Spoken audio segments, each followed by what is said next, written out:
सतगुरां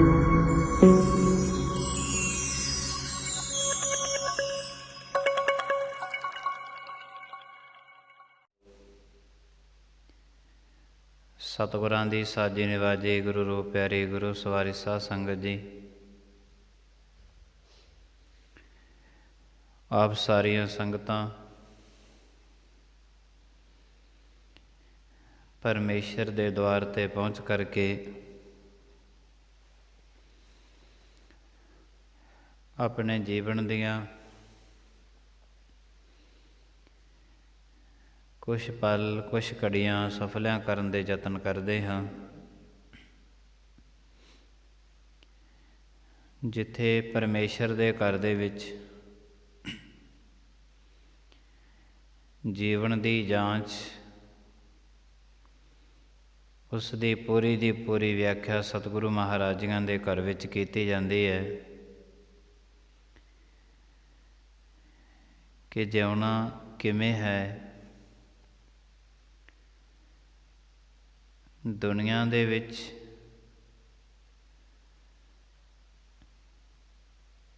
इक्को ही श्रेष्ठ आदि श्री गुरु ग्रंथ साहिब जी महाराज ने जिहड़े मनुख नूं ये भी समझाउण दे यतन करते ने कि मरना किवें है।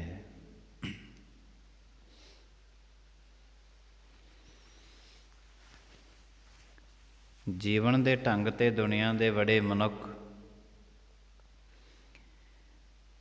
आपो अपने दिमाग दे नाल दस दिंदे ने, पर मरण दा ढंग के मरना किवें है ये केवल गुरु ग्रंथ साहिब जी महाराज जी दसदे ने।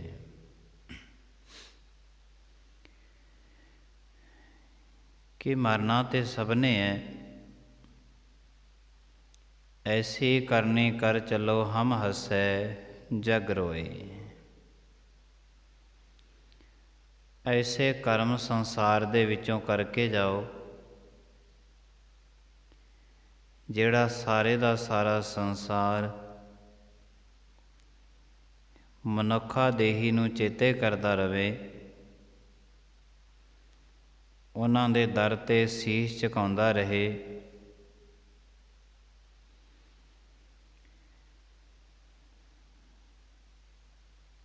तमाम दुनिया इन्हां दिनां दे विच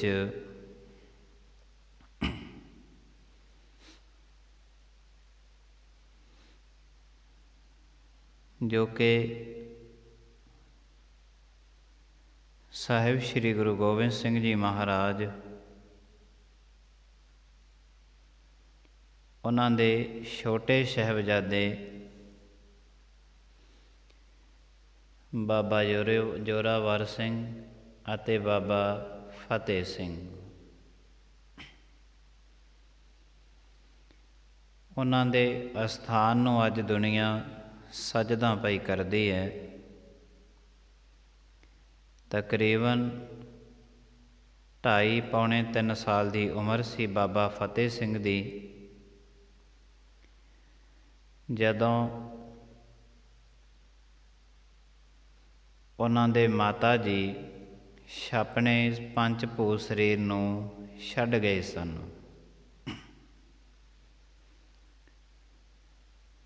इतिहास हर एक दी गल दी गवाही भरदा है। दुनिया दे विच 70-80 साल दे बुढ़े दी किते माता चढ़ाई कर जे, दुनिया कहती है तूं ते यतीम हो गया, हुण तैनूं मां वर्गा प्यार नहीं समाज विचों लभना। ठीक है, आपो अपनी जगह ते सारे परमेश्वर दा रूप ने। बच्चे वास्ते माँ बाप परमेश्वर दा रूप बन के उसकी रख्या करते ने, उसकी पालन पोषण करते ने। सियाणे सूझवान धार्मिक मनुख अपने बुढ़े हुए माँ बाप नूं भोजन अपने हत्थां दे नाल खवा के ਆਪਣੇ ਹੱਥਾਂ ਦੇ ਨਾਲ ਉਹਨਾਂ ਦੇ ਬਸਤਰ ਪਹਿਨਾ ਕੇ ਉਹਨਾਂ ਦੀ ਸੇਵਾ ਕਰਕੇ ਪਹਿਲੇ ਮਾਂ ਬਾਪ ਆਪਣੇ ਬੱਚੇ ਵਾਸਤੇ ਪਰਮੇਸ਼ਰ ਦਾ ਰੂਪ ਸਨ। ਹੁਣ ਬੱਚੇ ਪਰਮੇਸ਼ਰ ਦਾ ਰੂਪ ਬਣ ਕੇ ਆਪਣੇ ਮਾਂ ਬਾਪ ਦੀ ਸੇਵਾ ਕਰਦੇ ਨੇ। ਸ਼ੁਕਰ ਹੈ ਪਰਮਾਤਮਾ ਤੇਰਾ ਕਿ ਜਦੋਂ ਬੱਚੇ ਨੂੰ ਕੋਈ ਸੋਝੀ ਨਹੀਂ ਸੀ ਉਦੋਂ ਮਾਂ ਬਾਪ ਦਿੱਤੇ ਨੇ। ਮਾਂ ਬਾਪ ਨੂੰ ਕਿਸੇ ਨੇ ਅੱਜ ਤੱਕ ਮੰਗਿਆ ਨਹੀਂ ਹੈ। ਮਾਂ ਬਾਪ ਖੁਦਾ ਪਰਮੇਸ਼ਰ ਨੇ ਖੁਦ ਬਖਸ਼ੇ ਨੇ ਆਪਣਾ ਰੂਪ ਬੱਚੇ ਵਾਸਤੇ। ਸ਼ੁਕਰ ਹੈ ਪਰਮੇਸ਼ਰ ਤੇਰਾ ਕਿ ਜਦ ਉਹੀ ਮਾਂ ਬਾਪ ਬੁੱਢੇ ਹੋ ਜਾਂਦੇ ਨੇ ਇੱਕ ਪਰਮੇਸ਼ਰ ਤੋਂ ਆਪਣਾ ਹੀ ਰੂਪ ਉਹਨਾਂ ਵਾਸਤੇ ਉਹਨਾਂ ਦੀ ਔਲਾਦ ਬੱਚੇ ਭੇਜੇ ਜਿਹੜੇ ਹੁਣ ਉਹਨਾਂ ਦੀ ਸੇਵਾ ਕਰਦੇ ਨੇ। ਉਹ ਗੱਲ ਜੁਦਾ ਹੈ, ਉਹ ਗੱਲ ਵੱਖਰੀ ਹੈ ਕਿ ਜੈਸਾ ਮਾਂ ਬਾਪ ਨੇ ਬੀਜ ਬੀਜਿਆ ਫਲ ਵੈਸਾ ਹੀ ਮਾਂ ਬਾਪ ਦੀ ਝੋਲੀ ਦੇ ਵਿੱਚ ਪੈ ਜਾਂਦਾ ਹੈ। ਇੱਕ ਬੀਜ ਬੀਜਿਆ ਅਤੇ ਉਹਦਾ ਫਲ ਇੱਕ ਨਹੀਂ ਹੈ, ਹਜ਼ਾਰਾਂ ਬੀਜ ਉਸ ਦਾ ਫਲ ਮਾਂ ਬਾਪ ਦੀ ਝੋਲੀ ਵਿੱਚ ਪੈਂਦੇ ਨੇ। ਖੈਰ 2.5 ਪੌਣੇ 3 ਸਾਲਾਂ ਦੀ ਉਮਰ ਸੀ ਬਾਬਾ ਫਤਿਹ ਸਿੰਘ ਦੀ ਜਦੋਂ ਮਾਤਾ ਜੀ ਪੰਜ ਭੂਤ ਸਰੀਰ ਨੂੰ ਛੱਡ ਗਏ ਸਨ। ਮਾਤਾ ਗੁਜਰੀ ਜੀ ਝੋਲੀ ਵਿੱਚ ਪਾ ਦਿੱਤਾ ਸੀ। ਮਾਤਾ ਜੀ ਇਹਨਾਂ ਦੀ ਪਾਲਣ ਪੋਸ਼ਣਾ ਤੁਸੀਂ ਆਪੇ ਹੀ ਕਰ ਲੈਣੀ, ਮੈਥੋਂ ਹੁਣ ਇਹ ਸਭ ਕੁਝ ਵੇਖਿਆ ਨਹੀਂ ਜੇ ਜਾਣਾ। ਤੋ ਇਹਨਾਂ ਦੇ ਬਾਬਾ ਜ਼ੋਰਾਵਰ ਸਿੰਘ, ਬਾਬਾ ਫਤਿਹ ਸਿੰਘ, ਮਾਤਾ ਗੁਜਰੀ ਜੀ ਇਹ ਤਿੰਨੋਂ ਜਾਣੇ ਇੱਕ ਪਾਸੇ ਚਲੇ ਗਏ ਨੇ। ਇਹ ਗਏ ਹਨ ਚੌਂਤੇ ਪਿੰਡ ਦੇ ਵਿੱਚ। ਚੌਂਤੇ ਪਿੰਡ ਦੇ ਵਿੱਚ ਇੱਕ ਮਨੁੱਖ ਰਹਿੰਦਾ ਸੀ ਜਿਸ ਦਾ ਨਾਮ ਕੁੰਮਾ ਮਾਸਕੀ ਇਤਿਹਾਸਕਾਰਾਂ ਨੇ ਲਿਖਿਆ ਹੈ।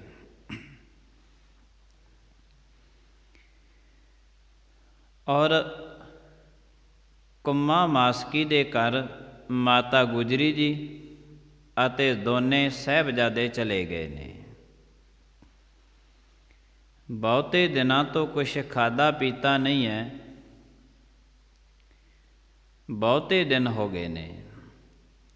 ਬਸਤਰ ਵੀ ਗਿੱਲੇ ਹਨ, ਉੱਤੋਂ ਠੰਡ ਦਾ ਵੀ ਪੂਰਾ ਕਹਿਰ ਹੈ। ਕੁੰਮੇ ਮਾਸਕੀ ਦੇ ਜਦ ਘਰ ਗਏ ਨੇ ਤੇ ਉਹਨਾਂ ਦੀ ਇੱਕ ਗਵਾਂਢਣ ਸੀ ਜਿਸ ਦਾ ਨਾਮ ਸੀ ਲక్ష్ਮੀ ਬ੍ਰਹਮਣੀ।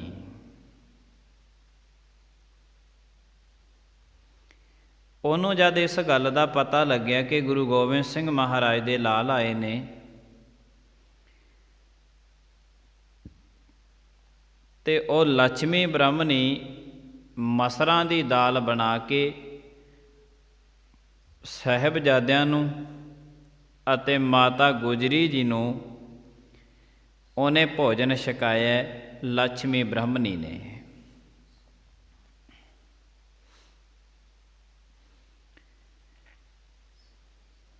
ਦੁਨੀਆ ਦੇ ਵਿੱਚ 700 ਧਰਮ ਹੈ, ਉਸ ਦੇ 18,000 ਗ੍ਰੰਥ ਨੇ। ਕੋਈ ਵੀ ਧਰਮ, ਕੋਈ ਵੀ ਧਾਰਮਿਕ ਗ੍ਰੰਥ ਗਲਤ ਨਹੀਂ ਹੈ।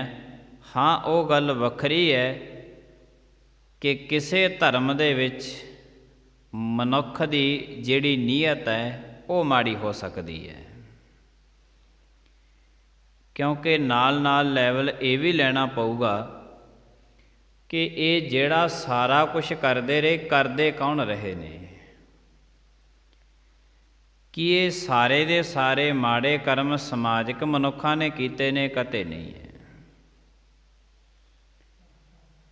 ਕੀ ਇਹ ਸਾਰੇ ਦੇ ਸਾਰੇ ਕਰਮ ਰਾਜਨੀਤਿਕ ਮਨੁੱਖਾਂ ਨੇ ਕੀਤੇ ਨੇ? ਨਹੀਂ। ਇਹ ਜਿਹੜੇ ਵੱਡੇ ਤੋਂ ਵੱਡੇ ਮਾੜੇ ਕਰਮ ਕੀਤੇ ਨੇ ਉਹ ਉਹਨਾਂ ਨੇ ਕੀਤੇ ਨੇ ਜਿਹੜੇ ਆਪਣੇ ਆਪ ਨੂੰ ਬਹੁਤ ਵੱਡੇ ਧਾਰਮਿਕ ਮਨੁੱਖ ਅਖਵਾਉਂਦੇ ਸਨ। ਮਾਫ਼ ਕਰਨਾ, ਧਰਮ ਦੇ ਵਿੱਚ ਰਹਿ ਕੇ ਬਹੁਤ ਮਾੜੇ ਕਰਮ ਮਨੁੱਖ ਕਰਦੇ ਰਹੇ ਨੇ। ਮਸਰਾਂ ਦੀ ਦਾਲ ਦੇ ਨਾਲ ਇਹਨੇ ਲక్ష్ਮੀ ਬ੍ਰਹਮਣੀ ਨੇ ਭੋਜਨ ਸਾਹਿਬਜ਼ਾਦਿਆਂ ਨੂੰ ਤੇ ਮਾਤਾ ਗੁਜਰੀ ਨੂੰ ਕੁੰਮੇ ਮਾਸਕੀ ਦੇ ਘਰ ਵਿੱਚ ਛਕਾਏ। ਇੱਥੋਂ ਹੀ ਸਹੇੜੀ ਪਿੰਡ ਦੇ ਗੰਗੂ ਉਹਨੂੰ ਪਤਾ ਲੱਗਿਆ ਤੇ ਲੈਣ ਵਾਸਤੇ ਆਇਆ ਹੈ।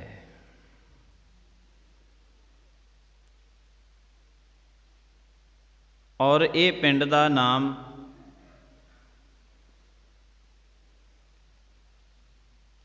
ਪਹਿਲੇ ਸਹੇੜੀ ਸੀ। ਉਸ ਤੋਂ ਬਾਅਦ ਜਦੋਂ ਬਾਬਾ ਬੰਦਾ ਸਿੰਘ ਬਹਾਦਰ ਨੇ ਇਹ ਪਿੰਡ ਨੂੰ ਬਿਲਕੁਲ ਖਤਮ ਕਰ ਦਿੱਤਾ ਸੀ, ਉਸ ਵਕਤ ਇਸ ਦਾ ਨਾਮ ਰੱਖਿਆ ਗਿਆ ਸੀ ਸਹੇੜੀ ਉਖੇੜੀ। ਤੇ ਹੁਣ ਇਸ ਦਾ ਨਾਮ ਜਿਹੜਾ ਚੱਲ ਰਿਹਾ ਹੈ ਉਹ ਚੱਲ ਰਿਹਾ ਹੈ ਖੇੜੀ ਪਿੰਡ। ਇਹ ਖੇੜੀ ਪਿੰਡ ਜਿਹੜਾ ਗੰਗੂ ਸੀ ਆਪਣੇ ਘਰ ਦੇ ਵਿੱਚ ਮਾਤਾ ਗੁਜਰੀ ਨੂੰ ਅਤੇ ਦੋਨੇ ਛੋਟੇ ਸਾਹਿਬਜ਼ਾਦਿਆਂ ਨੂੰ ਨਾਲ ਆਪਣੇ ਘਰ ਦੇ ਵਿੱਚ ਲੈ ਗਿਆ।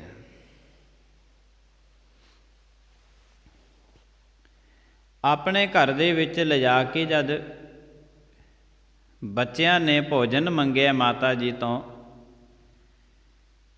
ਕਿਉਂਕਿ ਦਿਨ ਰਾਤ ਦਾ ਸਫ਼ਰ ਲਗਾਤਾਰ ਚੱਲ ਰਿਹਾ ਸੀ ਔਰ ਜਿਸ ਦਿਨ ਅਨੰਦਪੁਰ ਸਾਹਿਬ ਤੋਂ ਚੱਲੇ ਸਨ, ਇੱਕ ਵਾਰੀ ਲక్ష్ਮੀ ਬ੍ਰਹਮਣੀ ਨੇ ਇਹਨਾਂ ਨੂੰ ਭੋਜਨ ਛਕਾਇਆ ਸੀ। ਮਾਤਾ ਗੁਜਰੀ ਨੇ, ਜਿਹੜੀ ਮਾਤਾ ਗੁਜਰੀ ਕੋਲੇ ਮੋਹਰਾਂ ਦੀ ਥੈਲੀ ਸੀ, ਉਹ ਥੈਲੀ ਦੇ ਵਿੱਚੋਂ ਇੱਕ ਮੋਹਰ ਕੱਢੀ ਹੈ, ਸਾਹਿਬਜ਼ਾਦਿਆਂ ਵਾਸਤੇ ਪਤਾਸੇ ਮੰਗਵਾਏ ਨੇ ਤੇ ਉਹਨਾਂ ਨੂੰ ਪਤਾਸੇ ਛਕਾਏ ਨੇ। ਜਿਉਂ ਹੀ ਮਾਤਾ ਨੇ ਇਹ ਮੋਹਰਾਂ ਵਾਲੀ ਥੈਲੀ ਖੋਲ੍ਹੀ ਤੇ ਗੰਗੂ ਦਾ ਜਿਹੜਾ ਮਨ ਸੀ ਇਹ ਬੇਈਮਾਨ ਹੋ ਗਿਆ। ਮਨੁੱਖ ਦੇ ਅੰਦਰ ਕਦੋਂ ਬੇਈਮਾਨੀ ਜਾਗੇਗੀ, ਇਹਨੂੰ ਕੋਈ ਬਹੁਤਾ ਸਮਾਂ ਨਹੀਂ ਲੱਗਦਾ, ਬਹੁਤਾ ਸਮਾਂ ਨਹੀਂ ਲੱਗਦਾ ਇਸ ਨੂੰ। ਜਦ ਵੀ ਨੇਤਰਾਂ ਦੇ ਨਾਲ ਕੁਛ ਦੇਖਿਆ ਤੇ ਬੇਈਮਾਨੀ ਜਾਗ ਪੈਂਦੀ ਹੈ। ਬਸ ਮਨੁੱਖ ਦੀ ਜਿਹੜੀ ਸੋਚ ਹੈ ਅੰਦਰ ਦੀ, ਉਹ ਸਿਰਫ ਤੇ ਸਿਰਫ ਮੌਕੇ ਦੀ ਤਾਂਘ ਦੇ ਵਿੱਚ ਖੜੀ ਹੁੰਦੀ ਹੈ। ਜਦ ਮੌਕਾ ਮਿਲਦਾ ਤੇ ਬੰਦਾ ਬੇਈਮਾਨੀ ਕਰ ਲੈਂਦਾ ਹੈ। ਕੋਈ ਲੱਖਾਂ ਦੀ ਗਿਣਤੀ ਦੇ ਵਿੱਚੋਂ ਇੱਕ ਅੱਧਾ ਹੀ ਮਨੁੱਖ ਹੁੰਦਾ ਹੈ ਜਿਹੜਾ ਮਨੁੱਖ ਮੌਕੇ ਨੂੰ ਛੱਡ ਦੇਵੇ ਕਿ ਮੈਂ ਬੇਈਮਾਨੀ ਨਹੀਂ ਕਰਨੀ, ਮੌਕਾ ਛੱਡਿਆ ਹੈ। ਲੱਖਾਂ ਦੀ ਗਿਣਤੀ ਵਿੱਚ ਇੱਕ ਅੱਧਾ। ਵਰਨਾ ਜਦੋਂ ਮੌਕਾ ਮਿਲਦਾ ਹੈ, ਮਨੁੱਖ ਕਹੇ ਕਿ ਮੈਂ ਸਾਰੀ ਜ਼ਿੰਦਗੀ ਬੇਈਮਾਨੀ ਨਹੀਂ ਕੀਤੀ, ਇਸ ਦਾ ਬੋਲਿਆ ਹੋਇਆ ਬਿਲਕੁਲ ਝੂਠ ਹੈ। ਜਦ ਸਾਰੀ ਜ਼ਿੰਦਗੀ ਨੂੰ ਮੌਕਾ ਹੀ ਨਹੀਂ ਮਿਲਿਆ ਤੇ ਕਰੇ ਕਿਵੇਂ?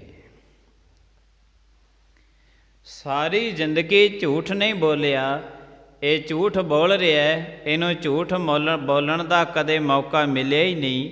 ਇਹ ਜਦ ਮੌਕਾ ਮਿਲਿਆ ਤੇ ਝੂਠ ਬੋਲੇਗਾ।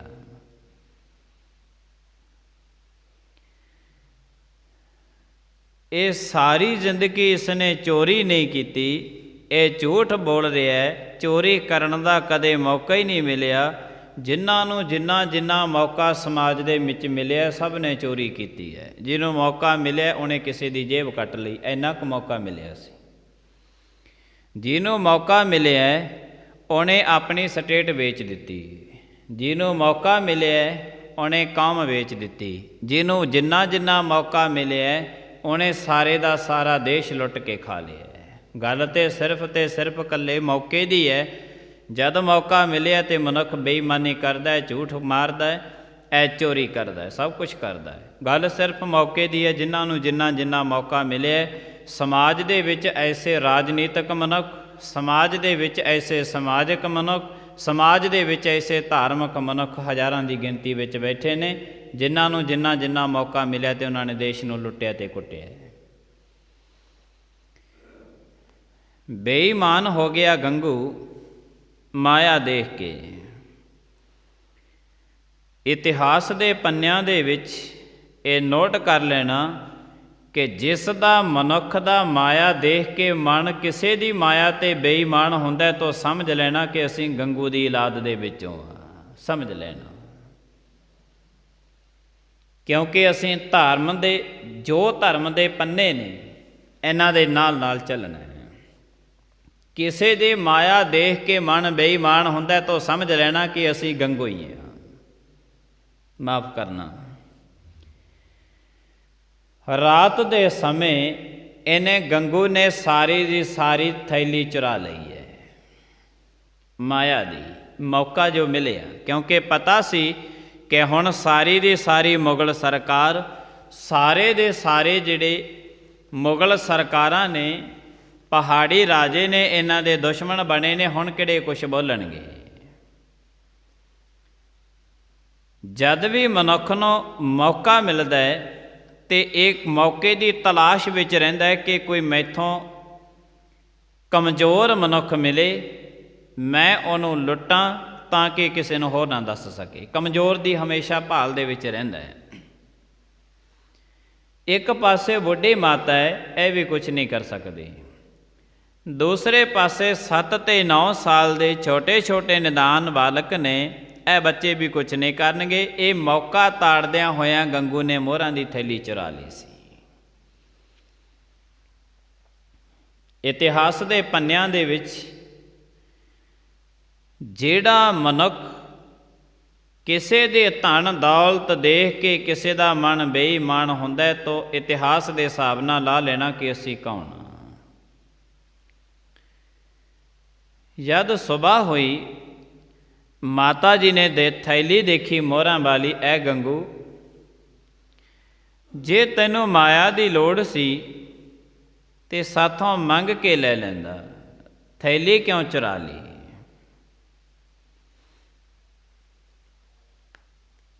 ਥੈਲੀ ਕਿਉਂ ਚੁਰਾ ਲਈ? ਜਦ ਇਹ ਗੱਲ ਗੰਗੂ ਨੂੰ ਕਹੀ, ਹੁਣ ਹੋਵੇ ਚੋਰ ਤੇ ਚੋਰ ਦੇ ਅੰਦਰ ਚਤਰਾਈਆਂ ਬੜੀਆਂ ਹੁੰਦੀਆਂ ਨੇ। ਗੁਰੂ ਸਾਹਿਬ ਜੀ ਮਹਾਰਾਜ, ਗੁਰੂ ਨਾਨਕ ਮਹਾਰਾਜ ਜੀ ਕਹਿੰਦੇ ਨੇ, ਚੋਰ ਤੇ ਬੜੇ ਸ਼ਬਦ ਅਕਾਲ ਪੁਰਖ ਮਹਾਰਾਜ ਜੀਆਂ ਨੇ ਉਚਾਰਨ ਕੀਤੇ ਨੇ। ਚਤਰਾਈ ਬੜੀ ਹੁੰਦੀ ਹੈ, ਪਰ ਇਹਨਾਂ ਚਤਰਾਈਆਂ ਦੇ ਨਾਲ ਪਰਮੇਸ਼ਰ ਨੂੰ ਕੋਈ ਪਾ ਨਹੀਂ ਸਕਦਾ। ਚਤਰਾਈ ਨਾ ਚਤਰਭੁਜ ਭਾਈ ਹੈ। ਗੰਗੂ ਤੋਂ ਇਹ ਮਾਇਆ ਮੰਗ ਕੇ ਲੈ ਲੈਂਦਾ, ਚਤਰਾਈਆਂ ਦੇ ਵਿੱਚ ਕਹਿਣ ਲੱਗਿਆ, ਨਾਲੇ ਤੇ ਮੈਂ ਤੁਹਾਨੂੰ ਆਪਣੇ ਘਰ ਦੇ ਵਿੱਚ ਪਨਾਹ ਦਿੱਤੀ ਹੈ, ਬਾਗੀ ਦੇ ਪੁੱਤਰਾਂ ਨੂੰ, ਬਾਗੀ ਦੀ ਮਾਤਾ ਨੂੰ, ਉਲਟਾ ਤੁਸੀਂ ਮੈਨੂੰ ਮੇਰੇ ਘਰ ਦੇ ਵਿੱਚ ਬੈਠ ਕੇ ਕਹਿੰਦੇ ਹੋ ਕਿ ਚੋਰ ਹੈ। ਹੁਣ ਗੱਲ ਤੇ ਬਹੁਤ ਵੱਡੀ ਹੈ। ਸਾਨੂੰ ਕੋਈ ਘਰ ਦੇ ਵਿੱਚ ਪਨਾਹ ਦੇਵੇ ਤੇ ਉਹਨੂੰ ਕਹੀਏ ਕਿ ਤੂੰ ਚੋਰ ਹੈ। ਮਾਤਾ ਜੀ ਕਹਿਣ ਲੱਗੇ, ਗੰਗੂ, ਤੂੰ ਸਾਥੋਂ ਮੰਗ ਕੇ ਲੈ ਲੈਂਦਾ, ਤੂੰ ਇੰਜ ਨਹੀਂ ਕਰਨਾ ਸੀ। ਬੜਾ ਹੈਰਾਨ ਹੋਇਆ। ਅਕਸਰ ਉਹਨੇ ਆਪਣੇ ਘਰ ਦਾ ਕੁੰਡਾ ਬਾਹਰੋਂ ਲਾ ਦਿੱਤਾ। ਮੈਨੂੰ ਤੁਸੀਂ ਮੇਰੇ ਘਰ ਦੇ ਵਿੱਚ ਰਹਿ ਕੇ ਚੋਰ ਕਹਿੰਦੇ ਹੋ? ਜਿਹੜਾ ਉਹਨੇ ਭੋਜਨ ਛਕਾਇਆ ਸੀ ਨਾ, ਭੋਜਨ ਤਿਆਰ ਕੀਤਾ ਸੀ, ਉਹ ਸਾਹਿਬਜ਼ਾਦਿਆਂ ਨੇ ਛਕਿਆ ਨਹੀਂ ਸੀ। ਇਹੋ ਜਿਹਾ ਭੋਜਨ ਅਸੀਂ ਮਾਤਾ ਜੀ ਨਹੀਂ ਛਕਾਂਗੇ। ਇਸੇ ਹਰਖ ਦੇ ਵਿੱਚ ਆ ਕੇ, ਗੱਲ ਦੇ ਵਿੱਚ ਆ ਕੇ ਉਹਨੇ ਆਪਣੇ ਘਰ ਦੇ ਸਾਰੇ ਦਰਵਾਜ਼ੇ ਬਾਹਰੋਂ ਬੰਦ ਕਰ ਦਿੱਤੇ ਨੇ, ਬਾਹਰੋਂ ਬੰਦ ਕਰ ਦਿੱਤੇ ਕਿ ਮੈਂ ਚੱਲਿਆ ਤੁਹਾਡੀ ਸ਼ਿਕਾਇਤ ਕਰਨ ਵਾਸਤੇ। ਤੇ ਗੰਗੂ ਗਿਆ, ਜਾਨੀ ਖਾਂ ਤੇ ਮਾਨੀ ਖਾਂ ਦੇ ਕੋਲ ਜਾ ਕੇ ਇਹਨੇ ਸ਼ਿਕਾਇਤ ਕੀਤੀ ਹੈ।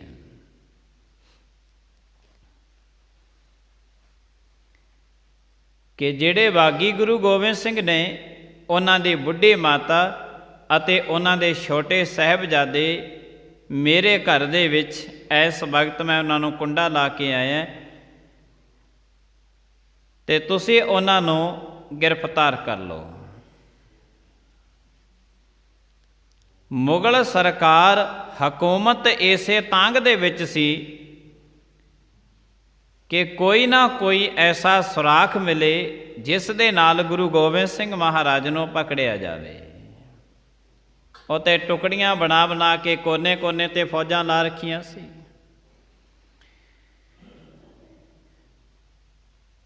जानी खां अते मानी खां इन्हां ने अपने सिपाही भेजे ने उस वक्त गंगू दे घर। गंगू दे घरों जदों साहिबजादियां नूं पकड़िया, भावें साडे इतिहास दे विच ये गल बड़ी सुचज्जे ढंग दे नाल लिखी गई है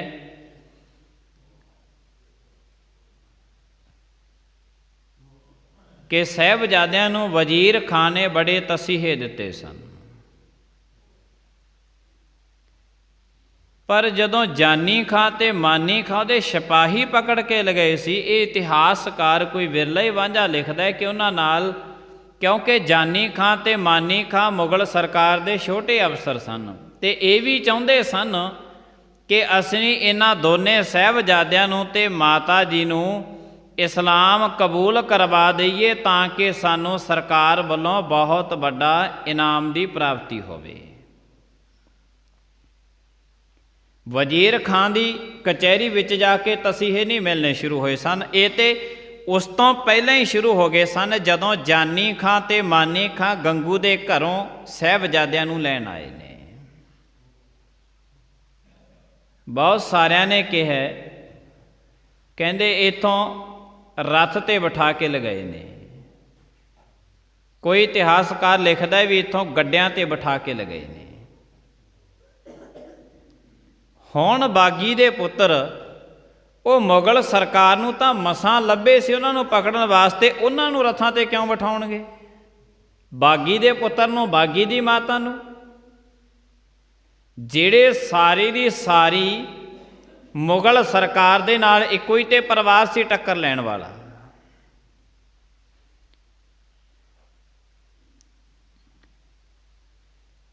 प्यारा सिंह पदम दी जिहड़ी लिखत है उहदे विच मिलदा है कि इन्हां जानी खां ते मानी खां ने दोने साहिबजादियां नूं बोरियां दे विच पा के उत्तों उन्हां दे मूँह बन्न दित्ते सी। बोरियां दे मसां ते मिले ने। दोने साहिबजादियां नूं बोरियां दे विच पा के उत्तों मूँह बन के माता गुजरी जियां दे हथ कड़ियां ला के पैरां दे विच बेड़ियां पा के माता गुजरी जियां दे मुख दे नाल उन्हां ने मिर्चां बन दित्तियां सन ते दोने साहिबजादियां नूं घोड़ियां ते उन्हां ने एवें लद लिया सी जिवें समान लद के लेके जाते हुंदे ने। इत्थों ही उन्हां ने गंगू दे घरों ही साहिबजादियां नूं तसीहे देने शुरू कर दिते सन। जानी खां ते मानी खां ने क्योंकि चाहुंदे सन कि इन्हां नूं दीन इस्लाम इत्थों ही कबूल करा दईए ताकि सानूं मोटी रकम, सानूं वड्डियां सरकारां तो मिल जावे।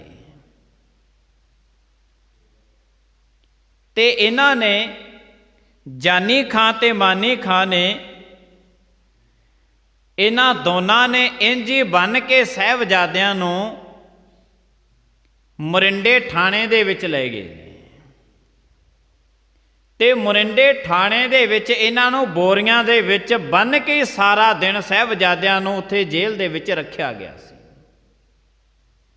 मोरिंडे थाणे विच सारा दिन माता गुजरी नूं अते सारा दिन साहिबजादियां नूं बोरियां दे विच बन के उन्हां ने थाणे दे विच सुट रखिया सी। उन्हां नूं कोई भोजन पानी नहीं छकाया सी ले जाके।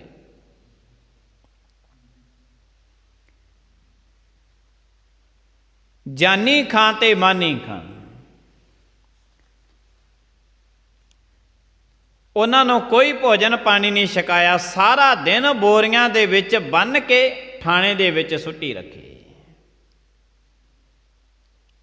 सारा दिन बुढ़ी माता माता गुजरी जी जिन्हों कोई भोजन पानी नहीं दिता, कुछ भी नहीं दिता, सारा दिन उन्होंने मुखड़े ते मिर्चां बन्नी रखियां सी, जानी खां ते मानी खां ने।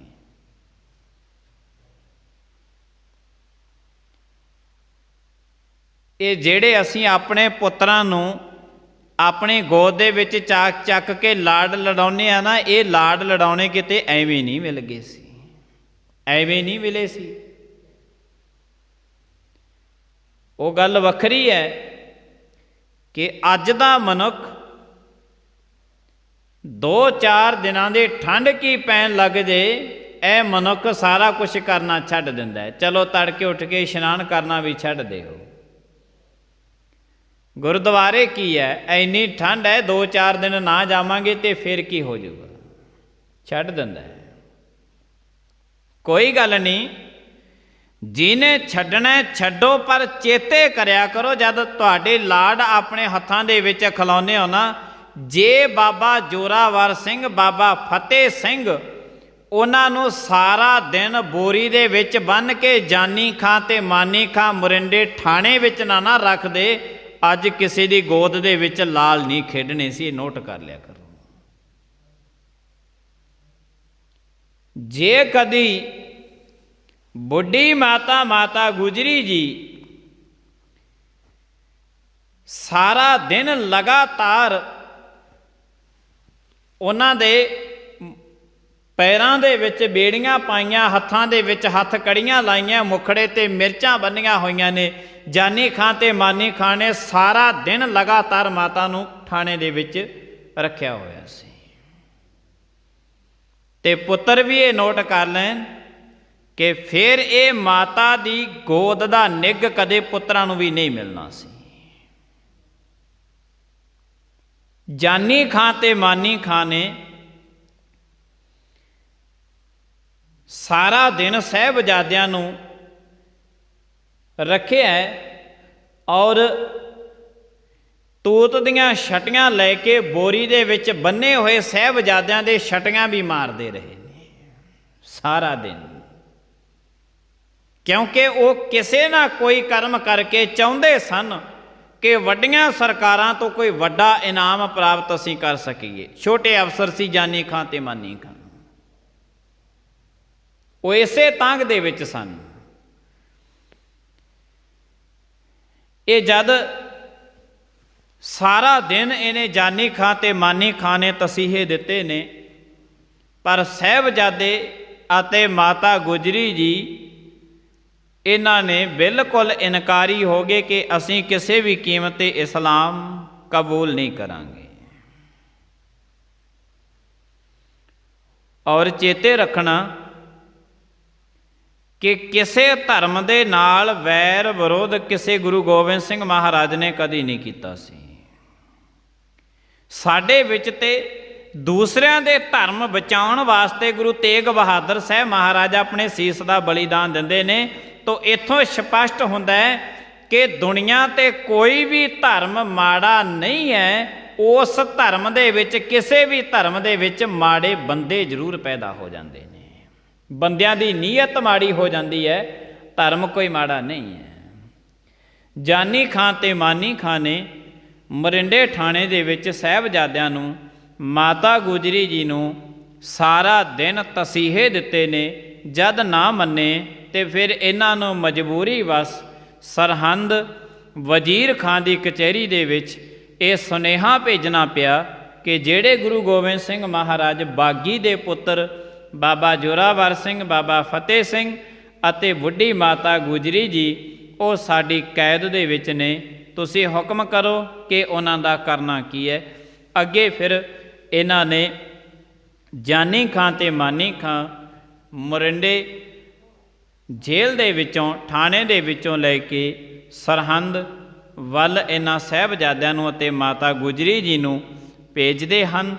अगाहां दा जो इतिहास है आपां समय समय दे नाल सारियां संगतां सरवण करांगे। अज समय दी ऐथी समाप्ति है। भुलां चुकां दी खिमा। आईयां होईयां संगतां दा बहुत बहुत धन्नवाद।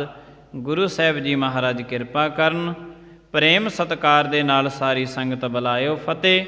ਵਾਹਿਗੁਰੂ ਜੀ ਕਾ ਖਾਲਸਾ, ਵਾਹਿਗੁਰੂ ਜੀ ਕੀ ਫਤਿਹ।